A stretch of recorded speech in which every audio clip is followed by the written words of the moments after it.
Hey, Mark, welcome to the show. Hey Todd, great to be here. Yeah, always good to see you. Cool. For people that don't know you, let's start off with a basic introduction. Who is Mark Colgan? International man of mystery. No, I'm living and working remotely. I'm currently in Lisbon at the moment, but I've been working in sales and marketing for the last 13 years. Currently, I manage an agency called Speak on Podcasts. I coach sales development reps when it comes to outbound prospecting. I do some mentoring on Growth Mentor alongside you, Todd. I have a few other consulting agreements with a few SaaS companies. So excited to talk about outbound prospecting today, and a few other topics too. Yeah, absolutely. And that is indeed the topic of conversation, outbound sales for SaaS companies. And this is interesting to me because our whole job is around inbound. So Mhm. for me, researching this podcast, it's been nice to dig in and learn some of the ways that SaaS companies can approach this. And you have quite a lot of experience in outbound, and thank you for the introduction. But maybe you can just go a little bit deeper on the sales side. I know you've managed really big remote teams doing outbound sales at scale. So maybe you can just speak a bit more on your sales experience. Yeah, sure. So I actually started my career in recruitment, but it's very much a business development role. So there's two sides to the job. You had to interview candidates to find, if they're going to be suitable for the roles that you had. But the other part of the role, which was the most important part, was finding people who were hiring. Back then, when I started, there was LinkedIn, but it didn't have the job functionality like it does right now. So I had to do a lot of cold calling and calling around. I was up in Nottingham at the time and covered the East Midlands. So calling factories and manufacturers in Derby and Leicestershire, just trying to see if they needed any accountants, because that's who I was recruiting for. So a lot of my time was spent on the phones, and it was very much pick up the phone and money comes out, smile and dial, always be closing. The very old school reputation of sales, but that's changed a lot in recent years. So to bring that more up to speed, I ran a business called Task Drive, and they specialized in lead research and data enrichment. Really what that is the very first step for outbound prospecting. You need to have data in order to know who you're going to be speaking to. You want to have the right emails, the right direct dials, and we provided that for our customers.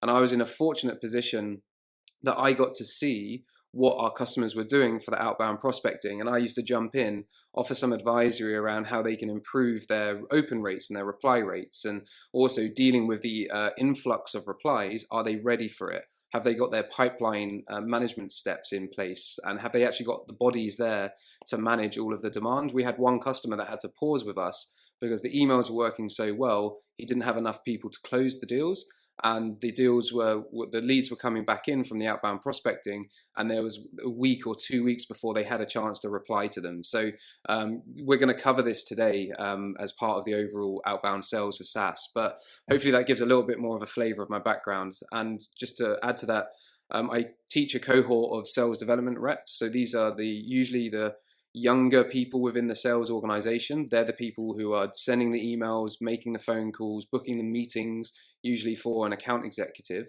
And I teach a cohort of around 50 to 70 several times a year, and I take them through the fundamentals of outbound prospecting. Gotcha. You also have like a personal mantra. I'm not sure if it's a mantra or it's a goal, but and correct me if I'm wrong, but it's always be connecting. Is that correct? And like, Yeah, where did that come from? Yeah, it's just something that I've always been a connector of people, whether that be friends or having different groups of friends and introducing kind of like-minded individuals, or it's also from a professional space. It's like when I have a sales call and I perhaps can't help that company because they're not the right fit for me or the company, or they're just not in the right space or time. I will make introductions to help them get to where they need to get to. And I think that's how we've established a relationship as well, Todd. I speak to a lot of companies who 100%. might need help with PPC.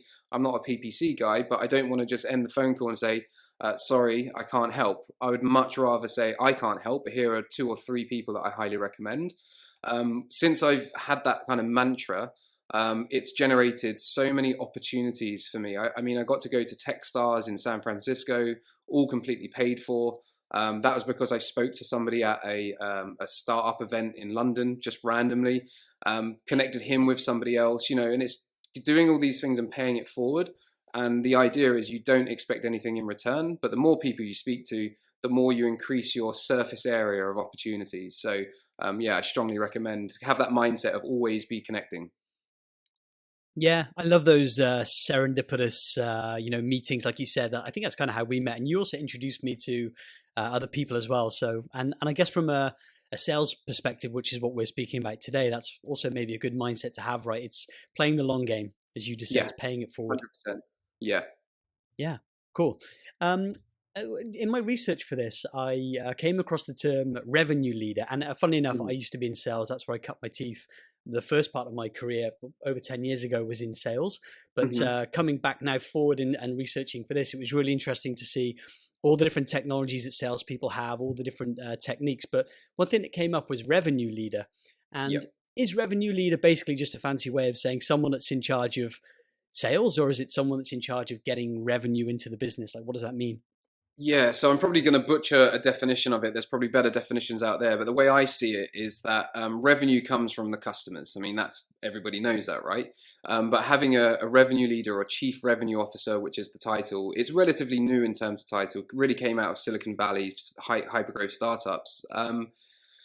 The revenue leader is really in charge of making sure that the siloed departments of marketing, sales, customer success, and product are all talking to each other.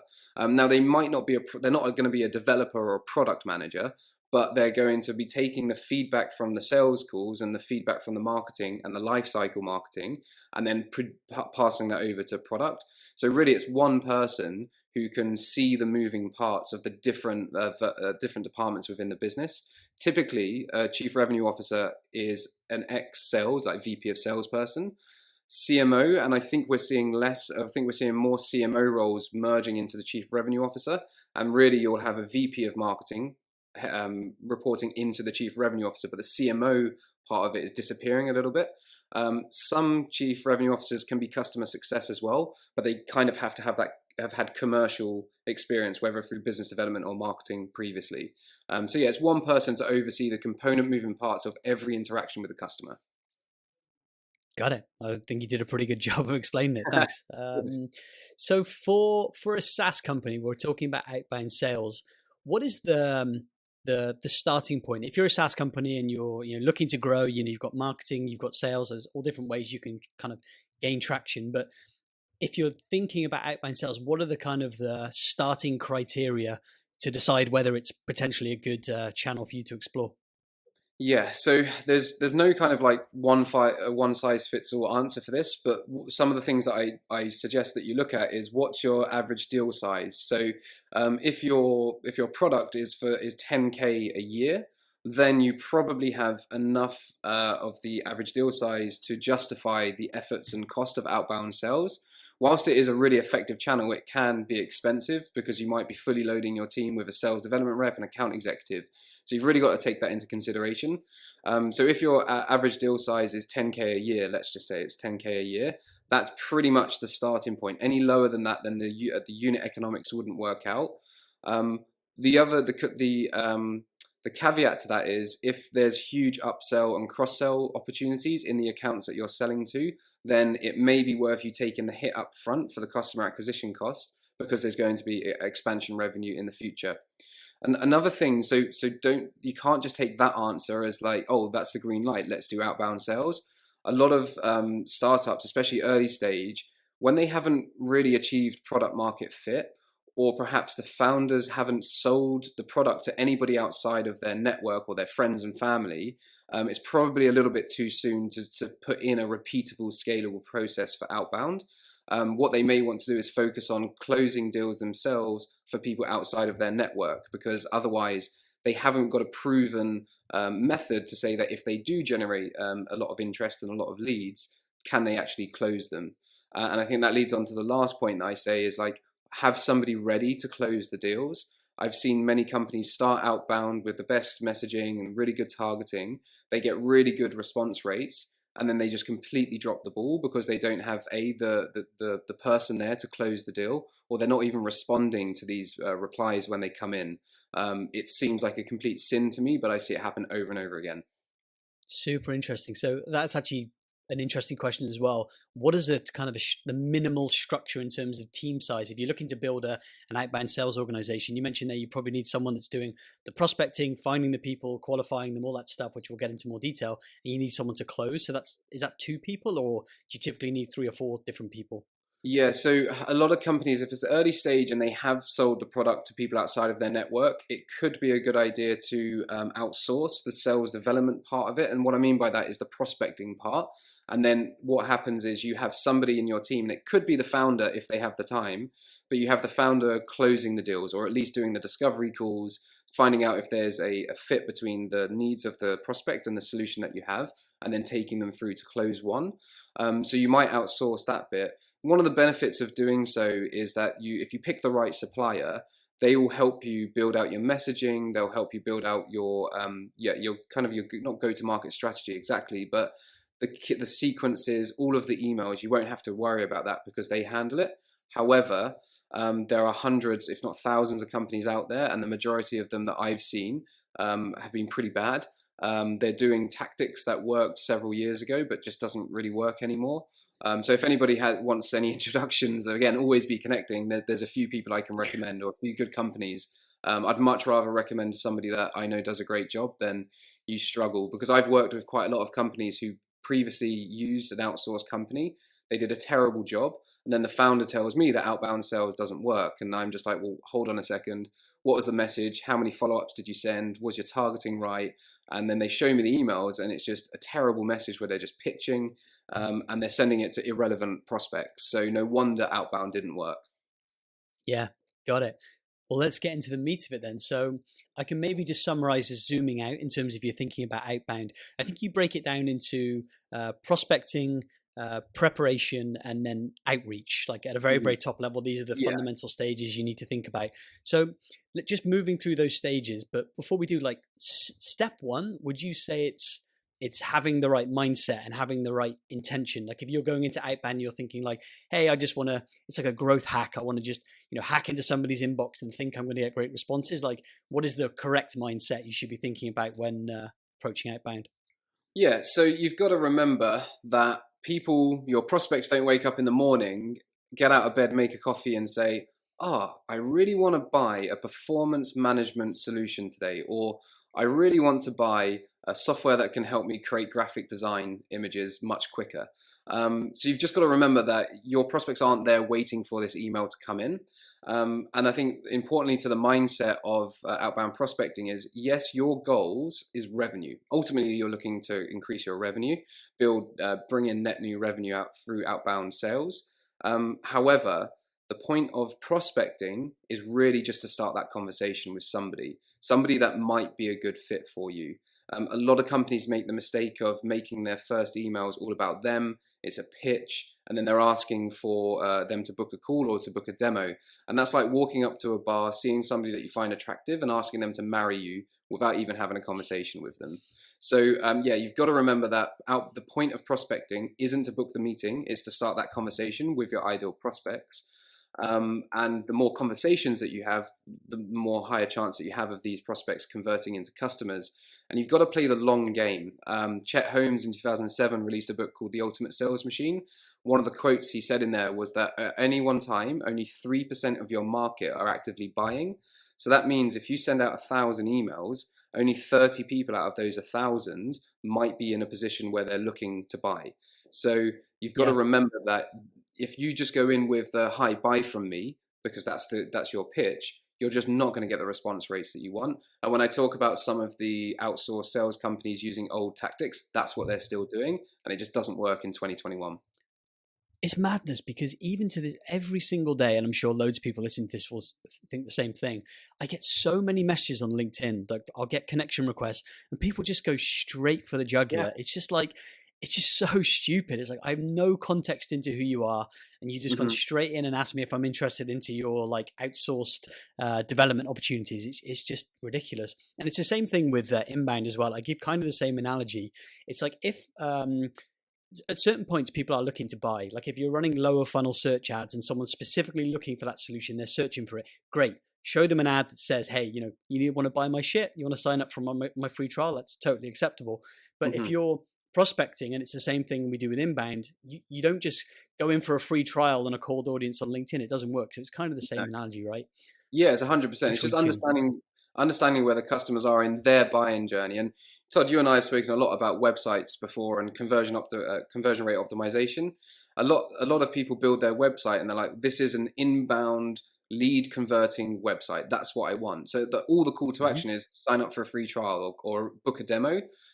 But not everybody coming to your website is there, and is there to do that. They're not ready. So you may want to think about offering like a secondary call to action, which might be a on-demand webinar or to a piece of content which is going to be valuable to help them understand their problem, frame the solution that you potentially have to that problem, and then nurture them through to down to the later stages of the funnel. And it's the same with prospecting. Yeah, got it. So it's about playing the long game, having conversations, essentially building a pipeline, making connections, always be connecting. So the next step then, I guess, is before you then jump into more tactical stuff, which is like targeting and you want to start contacting people, you really have to understand who those people are, right? And then this is probably some basic for a lot of people listening to this, but the next step is really having an ideal customer profile, right? That's kind of the starting point. Yeah, you say it's quite basic, and a lot of people will understand the term ideal customer profile or ICP. From my experience, the majority of companies that I've worked with do not have a good understanding of who their ICP is. When a consulting customer comes to me and says, "Oh, we can sell to everyone," I'm like, "No, you can't. You're not going to sell to my nan. She's everyone, and that's not going to be an ideal customer for you." So, who is it?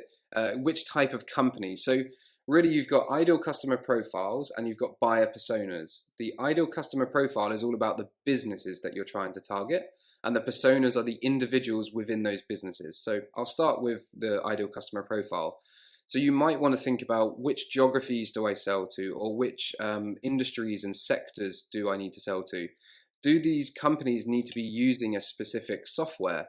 I'll give you an example. There was a BI, a business intelligence analytics platform that only worked with Salesforce. They plugged into your CRM, which is your customer relationship management software, and it was Salesforce is the only one they could work with.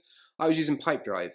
I was being pitched constantly, in a follow-up sequence, and then finally I had the heart to turn around to the guy and said, "Look, he asked, "Is like, are you not interested?" I was like, "I use Pipedrive." And he was like, "Oh, sorry, we don't work with Pipedrive." So I was the wrong account to be targeting because I was never going to be a customer in the first place. So you've got industry, you've got the geographies, you've got technology. You might even say they have to be a certain size in terms of employees. Again, if you're selling into the HR space or even into the sales space, the larger the sales team might qualify whether this is a customer you want to work with or not. So do they have one sales rep or do they have a team of 200 sales reps? Very different messages that you'll need to send to those two companies, even if your solution can solve the problems for the individual and the team of 200. So yeah, really get focused on what those companies are. And there's nothing wrong with kind of splitting these out into different campaigns. So you might have a message and a prospecting sequence just for the small businesses, and one for the medium and one for the large, because they will have different challenges and different pain points that they're experiencing. It's so true what you said about ICP. I said, most people listening to this will probably understand the basics of an ICP, but actually you're right. And actually with many of the companies we work with, even decent sized SaaS companies, we're like, cool, can you please send us your ICP? Can you please send us any information you have in your customers, whether it's personas, whether it's jobs to be done? Can you please tell me, the LTV, the unit economics? And they're like scrambling around trying to find it. So actually you're probably right. Yeah. And Todd, like from working with you and having introduced you to companies in the past, I know now I need to ask them those questions before I even get them to you, because you're going to ask those questions to them as well. So, and you're right, they scrambled around because they don't have that information readily available, and they really should. Yeah. It's also the ICP also kind of ties in with positioning as well, because you don't want to be everything to everybody, do you? You want to have a specific niche, a very specific target market, so you can speak to those specific pain points and those needs. If you're trying to be everything to everybody, then it's going to be much harder to sell as well. So Yeah, and just to take an example with Speak on Podcast, the guest booking agency I run, we started off with, we help entrepreneurs, coaches, authors, and leaders appear on podcasts. Now we've refined that to B2B businesses and technology brands. And you could even niche that even more. You could say sales technology brands. We've decided to keep it to B2B technology. I came across a company who does offers a very similar service. They offer publicity tours for book authors, and speaking on podcasts is part of their offering. So you could niche and niche and niche. And I think there's a huge fear that people have when they go, oh, I don't want to niche too much. It makes it so much easier to sell the same product or service to a similar audience and to a similar persona.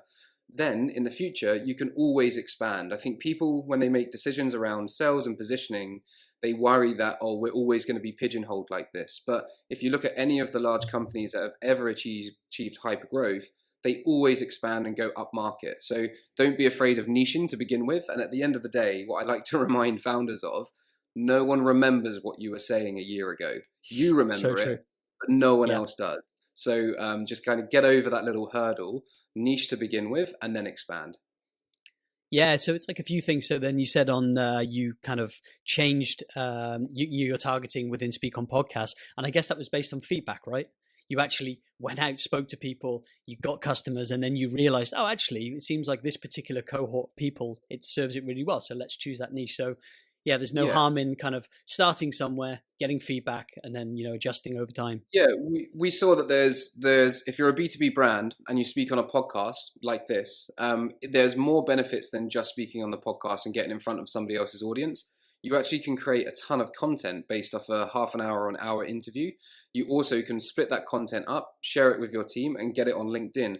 What we learned that the value for most of the customers that find the most value are the B2B brands that have the need to increase the awareness of their brand. And they just one of our customers turned around to us and said, Mark, I want to double up. I want to double up the amount of podcasts I'm speaking on because I just want to be everywhere. I do not want to have a conversation with a prospect who hasn't heard me or seen my content or seen our content pushed out through our channels. I just want to be effing everywhere. and that was his main motivation to double up and speak on more podcasts. Yeah, super interesting. So make sure you have an ideal customer profile. And then the next part is going like a little bit deeper in terms of the customer understanding, right? It's having a persona within that company. Yeah. So it's the persona is really understanding the different individuals that are going to be involved in the decision-making process. Typically, you'll have a decision maker. They're the person who is steering the initiative. But then you've also got people like the users who is actually going to be using the product. If you're selling in a payroll software, then the HR person, or if it's a bigger company. So here's a good example. If you're selling in a payroll solution to a small company, it may be the founder, or they might have a HR advisor that you want to speak to because they're still small. They don't need a full-time person, obviously a full-time founder. If you're selling into a large company, I worked in Experian in the HR team. There was 100 of us on one floor, and that was only a percentage of the HR function in total. There was a whole team in the corner that did pay and benefits and reward. There was a whole team that did compliance. There's a whole team that did learning and development. So this is why it's so important to know the different categories and different segmentations of your ideal customer profile, because actually it was the head of reward that you might need to speak to, not the founder. And again, that's why your messaging has to be different to the different personas. And just to go into a little bit deeper, each of these personas will have their own pain points and their own challenges. And one of the best hacks, which is, again, so simple when you hear it, but again, not many people actually do it, is go and look at the job descriptions for these roles. So if you're looking to sell to HR managers or you're looking to sell to CMOs, go to LinkedIn, pretend that you're looking for your next job, which is a chief marketing officer, and just look at what the responsibilities and the objectives of those roles are. Straight away, after looking at 5 different job adverts, you'll see the patterns that generating demand, increasing brand awareness, complementing the sales pipeline will be 3 core and common objectives. So then if it's an objective, then obviously they're going to have to not overcome it, but they might need help achieving those objectives. And that could be a pain point that they have at the moment. So look at job descriptions and look at them on a weekly basis as well. I've always put a calendar appointment every Friday lunchtime. I go on LinkedIn, I've got a link in the calendar appointment. I just click on it and I just look at the most recent jobs and just see if anything's changed. TikTok wasn't on job descriptions before for any B2C brands. Now it is. New technologies, new strategies, new channels are always evolving. So keep your finger on the pulse and just look at job descriptions every week. Yeah, another thing as well, just like for me, it's a fundamental marketing principle is when you really, really understand the customer. And another way, you mentioned personas there. Another way is the jobs to be done framework. You really need to be thinking about, yeah, what are the motivations of my potential customers? Like, what are those pain points, which would Yeah. ultimately are then motivations? And in your marketing communication, that's really how you should speak to them. Instead of speaking about yourself, like we have this amazing, feature, this product. It's speaking to their pain points, motivations, and that's going to resonate much better. So Yeah, and one thing that we didn't mention in the intro, I also run the product onboarders where we look at SaaS product onboarding. I did a review earlier this week. I won't obviously name the company. Their headline on their website was "Meet the world's most intelligent online meeting platform," and my feedback was like, "So what? I didn't wake up in the morning wanting to look at the world's most intelligent meeting platform. I wanted to solve yeah, a problem. That problem was increasing engagement within my sales calls, closing deals faster, achieving my revenue goals. That should be the messaging. And I know you talk a lot about this, Todd, about being that outcome-led and benefit-led messaging, not just the features and the widgets or no one cares about your product. That's what I keep telling founders as well. And it's very hard advice to hear, but no one cares. What they do yeah, care is about them and what their challenges are and how can they overcome those challenges and look good. That's what people want. They want to look good in their yeah, role. they do. So your messaging has to speak to that. I don't want to say ego, but it has to play on those motivations and those drivers of the individuals. Yeah, got it. So we need to have the right mindset. We need to know who our ideal customer profile is. We need to know the specific people are within the company. And for me, this is kind of the super interesting bit, the kind of meat of the Mhm. tactics is like you talk about it as triggers, right? Yeah, Instead of just like once you know these people are, instead of just going onto LinkedIn and saying like, okay, I'm going to segment by 200 plus employees in this particular industry in the US, like whatever those things are. You mentioned that only a small percentage of those people will be actually looking to purchase at that moment. So yeah. the triggers you speak about is a way of kind of giving you extra signals when their kind of propensity to buy is a bit higher. So maybe you can just speak just on a top level about like what are these triggers and kind of how do they work? Yeah, so to frame the idea of triggers, to give that, you gave a great example. Let's say that your ideal customer profile is software companies in San Francisco with over 200 employees. If you went to LinkedIn and did a search for that, you'll find thousands of companies. Then you might say, I want to target chief marketing officers. So you'll go and put that criteria and look at the list of chief marketing officers, and you might find that there's several thousand chief marketing officers in, let's say, in North America, not just San Francisco, just to make the numbers bigger. Could all of those chief marketing officers find your product valuable? Probably yes. Are all of those in a need at the moment? Are they in a pain that they need to find the solution for? Most likely not.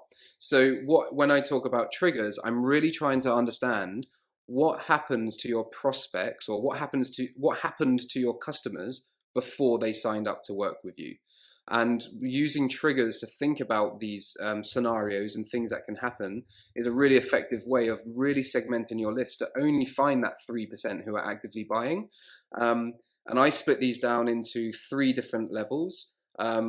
Todd, I know we've shared a beer in Amsterdam when I saw you last year. I love an IPA, and that's why I wanted to use the acronym of IPA. So the 3 levels are individual level, then there's the persona level, and then there's the account level. So I've got a webinar which I put together on this, and I think we're going to include the link in the show notes where it walks Yeah, through I'll put it in the show notes. 14 of these playbooks. But to give you an idea, personal is what's happening to that person. Is it a job change? Are they, is it a job change? Are they using a particular technology? That's some of the good triggers. The persona is what's happening to this role. Are they currently hiring in their team? Are they going to have changes that are coming up for them? On that individual as well, you could also think about, so just jumping back to the individual, what events are they attending? Because if they're going to an event, they're looking to learn. So that could be a reason to start a conversation. Are they engaging with particular content or influencers on social media? That's another way to start the conversation. And then on the account level, have they raised a round of funding? Are they moving to new offices? What's happening on the account level that would signal that they might be needing to buy from you?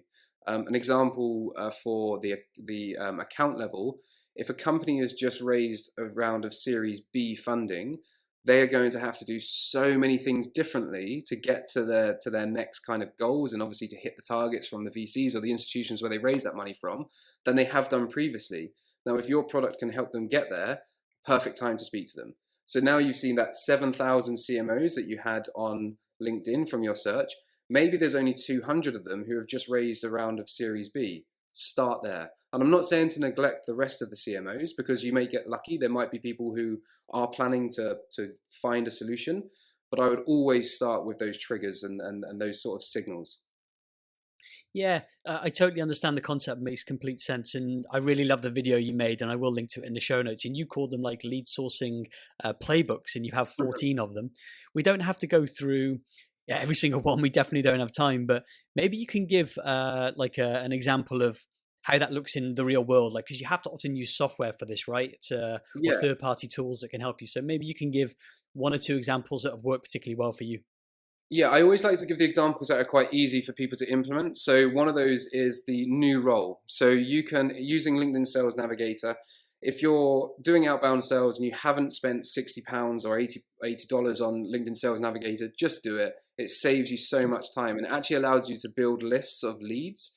So what you might do is put in 7,000 CMOs into one list, and call that list CMOs in North America. What that list will start to tell you over time is that maybe, I'm thinking of the numbers, 340 people in this list have started a new role.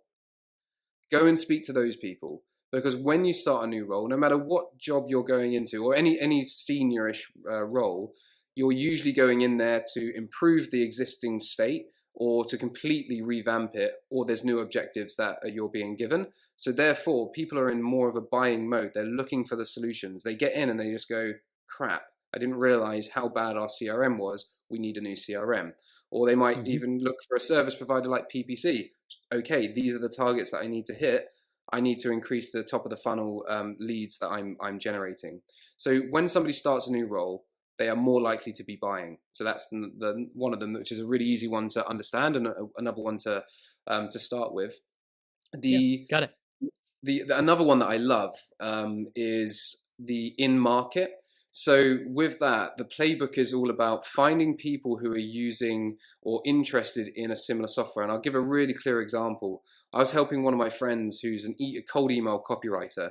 As much as he can write great cold emails, he was struggling to find clients who were looking for help. We went to Product Hunt and we looked to see who had upvoted cold email software like Mailshake, like Reply, like Lemlist. We then took all of the people that upvoted, because we took that as a signal as though they're interested in this product. They might be a friend of Sujan Patel at Mailshake or Guillaume at Lemlist. However, they may be using the platform. And then we put all of these leads into one list, and we started to slowly send emails out to them saying, hey, I see that you're a fan of Mailshake. Hope your campaigns are going well. If you're interested, I'm more than happy to give you a free review or a 15-minute video of me reviewing your cold email sequence. That generated so much business for him that he's now built an agency using that model to constantly find people. And now he is just managing the people who are writing the copy. Super simple and really easy to implement. Yeah, got it. So yeah, forget the spray and pray approach. Like, just have a much more strategic and laser focused way of doing it. So, okay, so now we've covered the kind of the prospecting part, and definitely check out those lead sourcing playbooks. But like in practice, you probably end up with a list of, I'm just going to throw a hypothetical number, 100 people. I guess then the next bit is you have to kind of prepare the data, right? You have to enrich it, you have to, and so on. Maybe you can just speak briefly about that. Yeah, so this is the boring part, the unsexy part, to be honest, Todd. And it's all about just preparing the campaign, getting the data ready. So you'll want to put all that data maybe into a master spreadsheet, and you'll want to clean the data. And what I mean by cleaning the data is, if you've scraped that data, or if you've had somebody manually putting that data in, then you want to make sure that there's, some people's names on LinkedIn are capitalized. So you just want to make sure that their sentence case capitalized. For example, their job title might say Master of Growth or Growth Universe Consultant, some wacky sort of stuff like that. So make sure you're reading it, because you're more than likely be using this data from the spreadsheet in your outreach campaign through merge tags, and I can explain that in a bit more detail. So just make sure you clean the data. Make sure that their name isn't Mr. Mark Colgan, because that's what people might put on their profile. Also company name. So if you're going to use the merge tag for a company name, make sure it doesn't say Speak on Podcast LLC or Uproar Ltd. Remove the Ltd, because it's a signal that it's an automated email, basically. So clean the data. Yeah. The next step is verify it. Please verify the emails. If the email verification tool that you use says that this email is invalid, maybe check that through a different tool. They pretty much work the same anyway. But don't send emails to invalid email addresses. You'll just increase your chances of appearing in the spam folder, or your emails not landing into the inbox. Doesn't mean that you can never do anything with these leads. They're still good leads, but you might just want to start on LinkedIn first rather than email. The next step is to segment. So segment these, your big list of, let's say it was 100, but let's say in that 100, Todd, that you had some companies who had just raised a round of funding, and other company or other people on this list have just started a new role. So you might want to just put a segment in there that says, are they recently raised funding, or is it a new role? Because again, your message needs to be different to those different people, because they're going through different triggers. And then that's where personalization comes in as well. So that's how, once you've got the segmentation, you can then start to personalize the emails to personalize the content of the emails to the individuals that you've got. Yeah, got it. So all the different steps. Now we've got nice clean data. I guess this is the more of the sexy bit, which is actually doing the outreach. And I guess there are loads of different ways to do that, right? There's LinkedIn, there's just like using things like Mailshake, which is just like direct email, there's social media engagement, like there's all different ways of doing that. But like, what is your, before we get into those specific channels, like how should you be thinking about it? It's like, you don't just, as you said before, you don't just want to be going in like, hey, you ready to buy my stuff? Like, it's more about a conversation. It's more about bringing them some value. Like, what are the lessons you've learned with outreach? Yeah, so this really comes down to, what is your average deal size? And this is where this number is really important. If you're selling a product which is 10K a year, you probably can't spend too much time making every email 100% personalized and customized to each individual person on that list. You're probably not going to send them a piece of direct mail to their address, and you might not spend the time creating a video for them.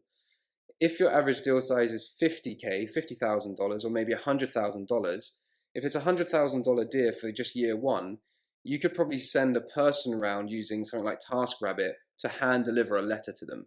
It's going to cost you $15 too, but you've got that in the potential budget, because the deal size is large. So you really need to think about where you need to start from. So what I would say is, if it's 10K and just above 10K a year, email and LinkedIn, or email and social as your two channels. If you're between 10 to 50K, you might want to do email, social, and maybe some video prospecting. Just a quick tip: don't record a personalized video for the first email. It just is a huge, it's not a waste of time, but it takes a lot of resource to create a personalized video straight away.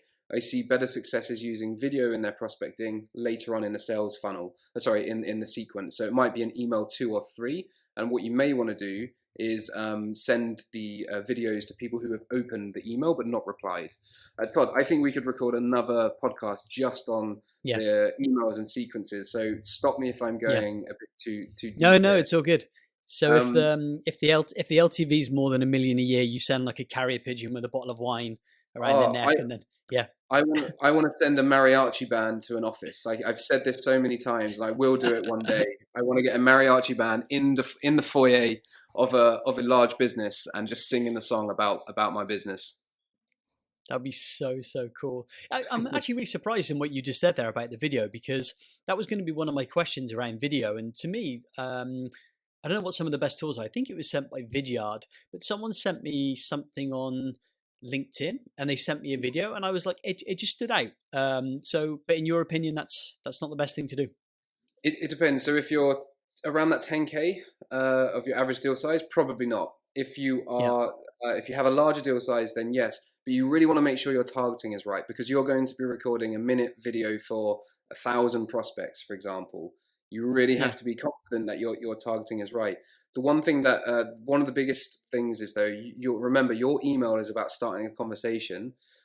If you have too many links in your first email or in your emails in general, and you're sending out 1,000, there's a higher chance of you triggering the spam filters.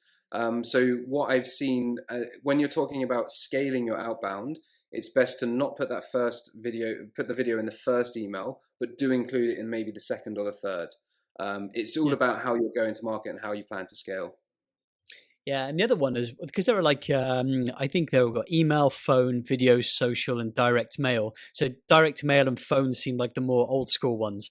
And you were talking, like when you first started out in recruitment doing cold calling, and yeah, my over 10 years ago, I'd also done cold calling, and I feel like these days I consider cold calling almost really old school.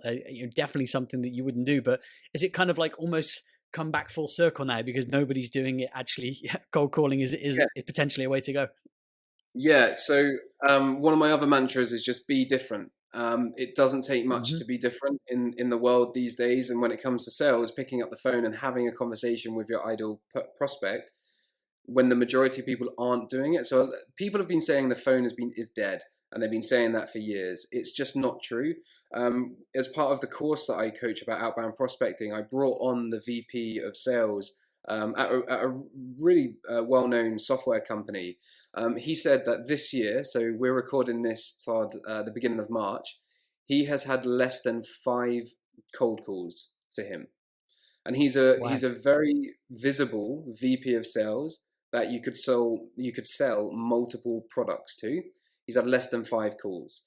So there's this cool reluctance when it comes to sales development reps, but I also get it. If you're a founder and you're bootstrapping and or you haven't raised a round of funding and you don't have the money, then you're likely not going to include phone calling as part of your sequencing. However, if you're selling to, and that's the thing, if you've got a $100,000 deal value, then you've probably raised some funds. So you've got the capacity, you've got the resource to introduce calls. Yeah. I love what you said there, be different. And I think that's such a good core fundamental, marketing principle as well. And I think Seth Godin's book, Purple Cow, is a great book to read for anyone. Just be different. For example, yesterday we're hiring for multiple roles, and a girl, we have like an application process, and we don't require a video, but she sent me a video.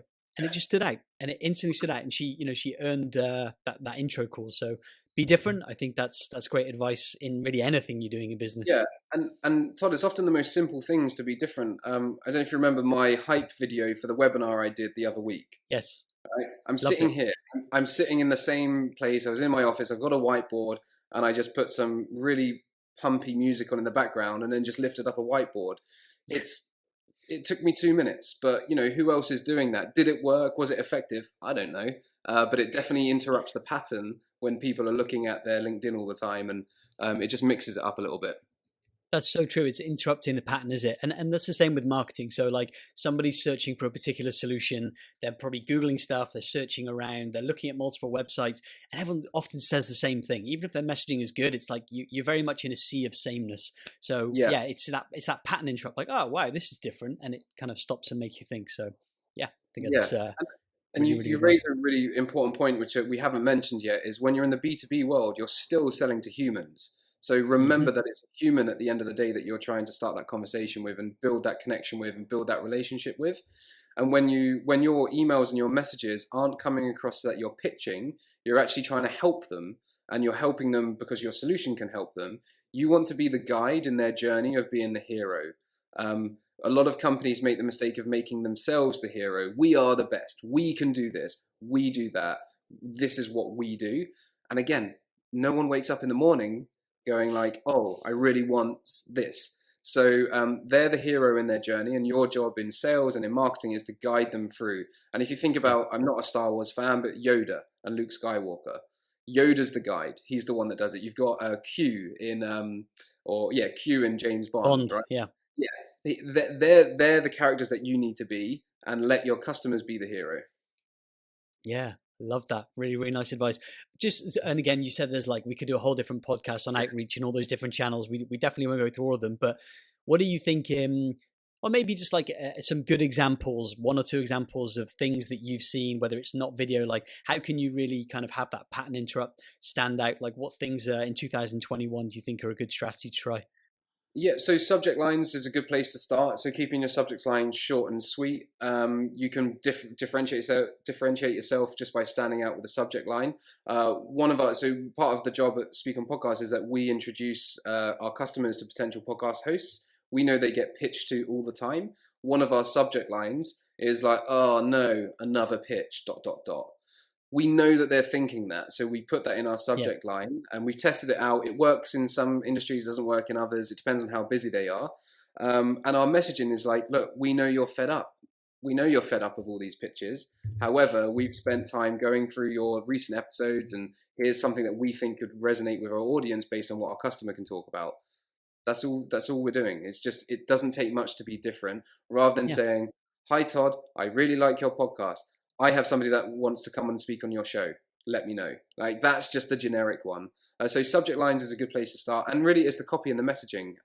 Show that you understand the challenges that your prospects are going through, and you instantly build more rapport with that individual because you're coming into the conversation as a peer. So by saying things like, as you already know, XYZ is a challenge for companies such as yourselves. Would you be interested in finding out how we help companies achieve ABC and get results like XYZ? Let me know if this would be of value to you. Let me know if you're interested. Don't go in with a really strong call to action by saying, let's book a 30-minute call. Because again, no one woke up in the morning thinking, I hope I book a 30-minute call with a salesperson today. So be softer with the call to action. And Gong produced some data that said that the most effective call to action, and I saw this about a year before this data came out, was just asking for interest. Are you interested in learning more? Would you like to find out more? Would this be of Yeah. value to you?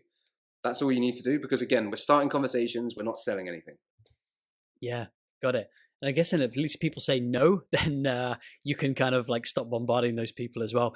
And Yeah. the question I had, I thought about, like, can you kind of, is there a way to warm up the audience first? So, I've heard people doing this, like using paid ads. Like if you're using LinkedIn, for example, then you can use that same targeting to get them with ads. Have you ever seen anybody do that successfully? Yeah, again, it depends on the budget, right? So, and depends on your budget and your average deal size. So, if you've got a bigger deal size, you can afford to do some kind of warm up through pre-targeting, which I think is what it's called. Mm-hmm. Whether you use something like AdRoll or LinkedIn, because you've got the lists, because you've got the emails, you can do it. Another simple way, if you haven't got the budget, is just go and look at their profile, look at their LinkedIn profile. Even if you hire a VA, the VA has, let's use that 100 list again, Todd. We've got 100 LinkedIn profiles. Get the VA to click, sign into your account and click on each one of those LinkedIn profiles, opens it up in a new tab. Todd has viewed your profile. Not everyone's going to see it, but Todd, okay. And then, 2 days later, that VA might then go back onto that profile and click follow.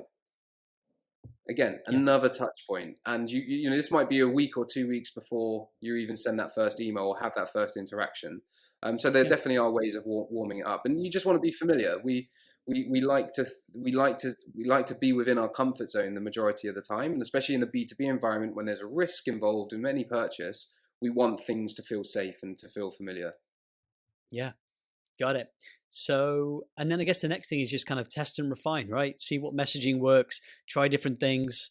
What advice can you give around kind of analyzing results and fine tuning? Yeah, so I've got to a position in my kind of experience now where I can pretty much write, and this is without sounding arrogant, I can write a good message pretty much in the first go because I've just done so many of them. I was working with a client who's working with one of those with an outsourced agency, and they're split testing every line of the email, and I'm just like, don't do that. It's pointless.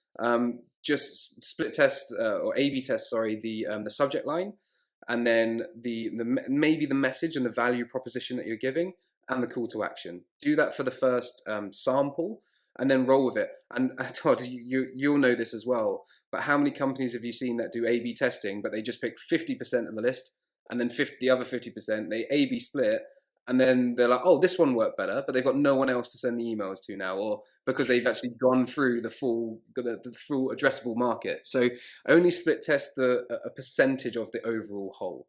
I think that's such a simple mistake, and you and I know this and see it all the time. Yeah, got it. Okay, so final step then is, and you touched on this in the beginning as well when we were talking about making sure you have someone to close the deals. So let's assume this all goes well. Suddenly you're having loads and loads of conversations, and actually you two, three, four conversations in or touch points in, you're actually booking demos, you're having consultations with people. Like, Mhm. what are some fundamental things you should be thinking about in terms of pipeline management? Yeah, so first of all, be ready to respond to incoming or replies, like inbound emails. Be ready to respond, and you can simply do that just by having a couple of like copy and pasted snippets, which was like, "Hey Todd, thanks for getting back in touch. Here's that information that I was referring to, and then here's a link to book some time with me if that's appropriate." Just have that. Don't worry about the tool. Don't worry about the technology. A Word doc. I often say as well to the companies I work with is like, forget the technology. Let's just get it in a Word document first of all, or Google document. Like, let's keep it simple and hit everything with a simple stick. So yes, have some canned snippets and replies ready to go back. Also, respond almost immediately. These are very, very warm conversations and people that have expressed an interest in finding out more. So make sure you've got somebody there to reply. It is honestly unacceptable to let it go for longer than the time that you're in bed. Um, if somebody has replied to your email, respond as quickly as you can to it. And then also from a pipeline point of view, make sure that you understand what the different stages are in the sales process after prospecting. Prospecting is just the beginning of the sales process. You've also got to convert these leads into customers. And then obviously the next part of your business is customer fulfillment. So how do you deliver the service to them?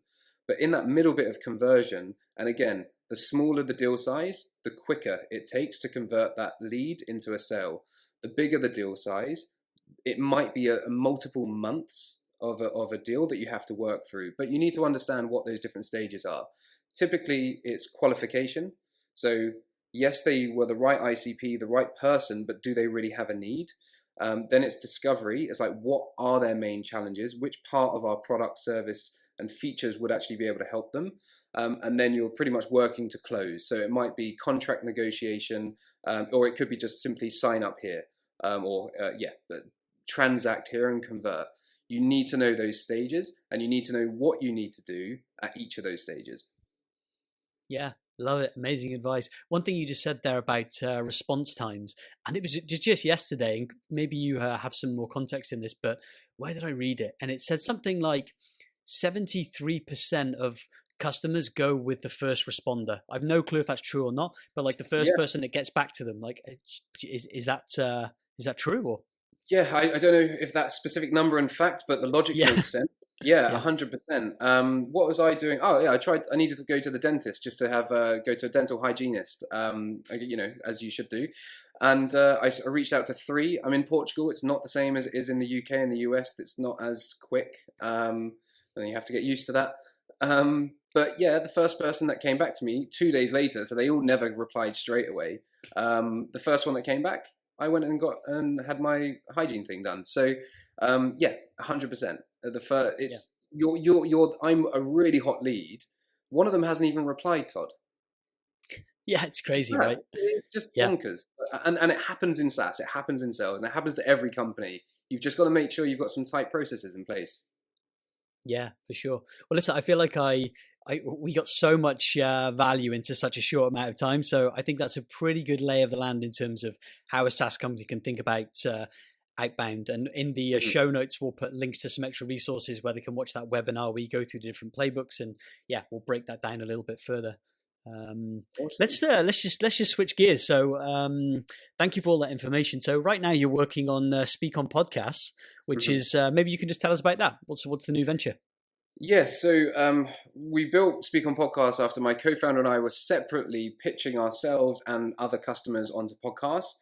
We were connected by a mutual friend, and after about an hour's conversation, my co-founder's called Jakub. After an hour conversation with him, I was like, "You seem like a cool dude. Why fight each other? Why not? Why fight and go up against each other? Let's just collaborate."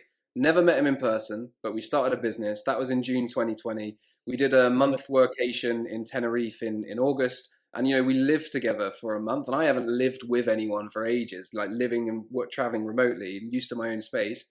It worked out so well. We achieved so much in that 1 month.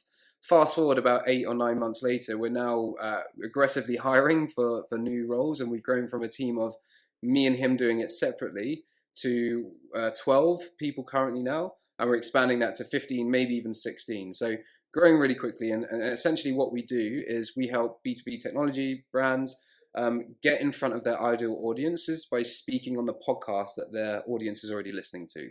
So it's a ton of research, a ton of matchmaking, and then the nuts and bolts is the outreach. And it literally the same things that we've spoken about today. ICP, buyer personas, their podcast hosts. The research, the clean, the collate, the verify, that's our research. The outreach message, super simple, be different, start a conversation. The follow-up, that's what our podcast booking agents do, is they manage the back and forth between the podcast host and the customer. It's the same model. It's the same four or five different steps. Yeah, and it just shows you've been able to grow that in such a short amount of time using those exact principles that you've just spoken about. So yeah, clearly it's working for you. Kudos. Just podcasting, and this is like an interesting subject for me. I think this is episode 13 or 12 of the podcast. I mean, I'm new to podcasting and hearing some stats. So I get varied numbers, but like most people start a podcast and they quit between like 5, 6 or 7 podcasts, right? Somewhere in that mark. And there are over 1 million podcasts. I think it's 1.9 million. It's close to 2 million. Okay, wow. So my research is out of date. But so on that note, I can hear people thinking like, wow, podcast is so saturated now. It's so hard to stand out. But what would you say to, a SaaS founder? Like what do you see as the advantages of starting a podcast? Yeah, there's a lot, and I'll do my best to remember them all. The first thing I would say, if you're thinking of starting a podcast, forget about the numbers. A lot of people, Todd, look at podcasting and they put it in the same bucket as a demand gen activity like pay-per-click or like a webinar that they're going to launch, and they want to know how many people can they get to sign up to the webinar. For paid ads, what's the return on ad spend? There is no tangible return on spend or ROI for podcasting. However, the intangible benefits are you become known, liked, and trusted in your network. People are familiar with you. They have a very good understanding of what it is that you do. You're connecting people, going back to that motto of always be connecting. The question I often say to people is like, what is the ROI of your ideal customer listening to you talk for 35 minutes in their ears? You're wearing earpods, right? That's a really intimate part of you that you're hearing me talk to you about, and you've heard me talk for 45 minutes right into the head. You could be running, you could be showering, you could be doing the dishes. People are consuming this content all the time, and if you're there talking about how the challenges that your customers face, how you've helped them overcome those challenges, also talk about your mess ups, the things that you've made mistakes in as well. Be human, because it's similar to your point about people go to the first responder, the person that responded first. If I'm looking at 2 products that pretty much do the same thing, I can think of several sales and marketing automation platforms. They do exactly the same thing. But if I'm constantly hearing the marketers or the leaders of one company talk, what are the customers achieving and what are some of the mistakes, the data, all this sort of stuff, I'm going to go with them because they're more likable, they're more approachable. I feel like I already know them. I like their style. And they're the ones that I'm going to make a decision. So when it's a commodity and software is becoming even more commoditized, it's going to be branding and the experience that you give people that's going to be more important. And so I'll get off the rant in a minute, but you've got companies like Drift, built that business on pure brand. Gong.io, they've been on over 400 podcasts. A company like... it's escaping me now. One company used podcasts to increase their employer branding because they needed to hire 400 people after raising a huge round of funding. So they just went on every podcast, and it drove inbound interest because they were just talking about the amazing experiences that they create for their employees and how happy their employees are. Gong, again, to use that as an example, they just get brand. And I think any SaaS company now that is looking at how you market, they did a Super Bowl advert this year. That's nuts. The B2B SaaS company did a Super Bowl advert, 30-minute slot, really, really good. They also put their best performing sales reps on billboards in the towns that they live in the cities that they live in. It's employer branding. Branding is so, so important. Podcasting is just one really, really effective channel to think about. And again, one of the strategies, Todd, that podcast hosts use, and you may know this, is some podcast hosts only interview their ideal customers because it's an easy way to start the conversation. So yeah, definitely. And I'm more than happy to talk to any SaaS founder who's thinking about podcasting as well. Yeah, I love it. I mean, for me, I think some of the other benefits as well is just learning. I mean, if you Yeah. like having conversations, for me, I get to learn, I get to speak to, I don't take the same strategy of only speaking to people in our ideal customer profile. Mhm. I've kind of ruled ROI completely out the window. I'm definitely seeing this as the long game, and my goal is to do 100 podcasts, but just learning and speaking to really interesting people about their business is such a nice kind of intangible benefit. It's also evergreen as well, Todd. Like, Yep. and I love and respect the work that you do, but as soon as you stop spending money on ads, those ads aren't showing anymore. I get people reaching out to me saying, "Hey, Mark, I really loved your interview with the Brutal Truth show with Brian Burns. That was a year and a half ago that went live, Yeah. but people are discovering it." And I think that's another important thing, which I probably need to do a better job articulating. Looking at those triggers and signals when people are looking for solutions. And let's say that you called the podcast title, How to Do Outbound Sales for B2B SaaS Companies. That's exactly what someone's going to search. And they might search that in 6 months. They hear me talk. Mark seems to know what he's talking about. Todd asked him some good questions. Good answers came out. Then they might reach out to me. So it's like this evergreen piece of content that lives out there. And then, of course, as you know, you guys are great at content. You can produce a ton of content off every interview that you actually host and that goes live. So there's tons of benefits. Yeah, and another one as well. So having your own podcast is one thing, but obviously what you guys do, you help people get on other people's podcasts, which basically you're leveraging other people's audiences, right?